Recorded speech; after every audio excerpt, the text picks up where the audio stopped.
It's been a little while since we've really talked about The Last of Us Part 2. I think the last time we talked about Last of Us was a couple of weeks ago, and it was the story about the remake of the first Last of Us, which I really don't understand why that needs to be remade again. It just came out a couple of years ago, but whatever. Sony, of course, is trying to capitalize on the name, and I'd imagine that would actually still probably sell very well. That game is amazing. The first Last of Us is a fantastic game. I don't disagree with that one. The second one, not so much. By the way, Ghost of Tsushima, I just want to point out once again, did much better than The Last of Us 2 in many areas. And that's kind of embarrassing for old Neil Druckmann, though he kind of asked for it himself with the way he handled things and criticism. But anyway, let's get into the story here. So what I wanted to talk about is Last of Us 3 is pretty much written. Neil Druckmann has come out and said that he has created an outline for the game and he's ready to start the script. And then, of course, the media, I just want to point this out, every outlet in the world makes sure to cover it to make old Daddy Druckmann happy. Look at this. This all kinds of articles within the past couple of days. There's still dry hump in this game, which is absolutely hilarious. Look at this. These aren't even about the plot outline. This is a bunch of random stuff, an alternate ending. Like, we're still talking about this stuff? Oh, it breaks Game of the Year record, by the way. Which is, what's funny about that is they start, like, this game making all of these Game of the Year awards, a lot of these awards are new, too. And to me, it just shows media collusion. That's the biggest thing to me. The reason they dry humped this game into oblivion is because of the messaging behind the game. Of course, all of these California limousine liberals love the agenda in that game, and that's why they pushed it so hard. Daddy Druckmann is a trendsetter. But all kinds of people from different outlets telling the same story. It's just funny how they just hump this game. I don't know. So, yes, there's an outline coming or created according to an interview he did on Script Apart podcast. He said that Naughty Dog as a studio is not currently working on this, but I hope one day it can see the light of day. This new story would explore a little bit what happens after The Last of Us Part 2. We'll see, he said, according to IGN, which picked up the quotes. Druckmann acknowledged that there's been quite a bit of chatter at Naughty Dog about making The Last of Us Part 3, but it's too soon to say if the studio will make it. We've now had 2 games that I feel speak to something universal as well as telling a very personal story for these characters.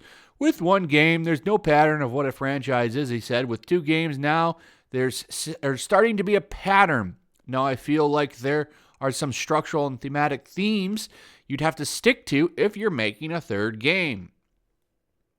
He goes on to say, I'd like to fully explore all of those, then look at, like, okay, we have all these ideas in front of us as a studio. What do we want to commit to? Because it's a huge commitment, monetary, time, and passion, talent. So you have to think about the opportunity costs that come with that, he added. So, are they going to make this? Absolutely.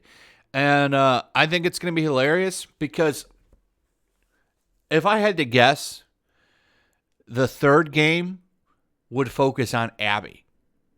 I think he's kind of done with the original characters from the game. In fact, if you look into all that was discussed here, he debates making this game or making something new, like a spin-off, like a Last of Us spin-off. And that would be Abby. Abby, the most unlikable character in the world. So it would be really funny that game would be an absolute failure. Nobody liked Abby.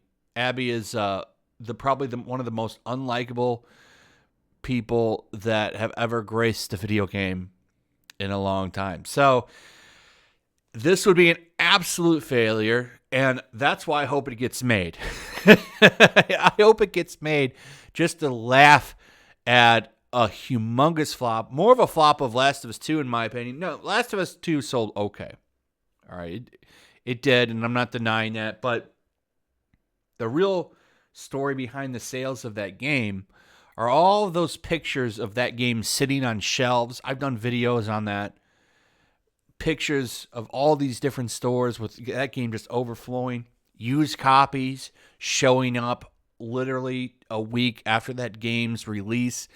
The long-term sales for that game did not do very well. Because once the story got out, people just didn't care. Like, no one gave a shit about Abby. And they used all kinds of bait with Joel.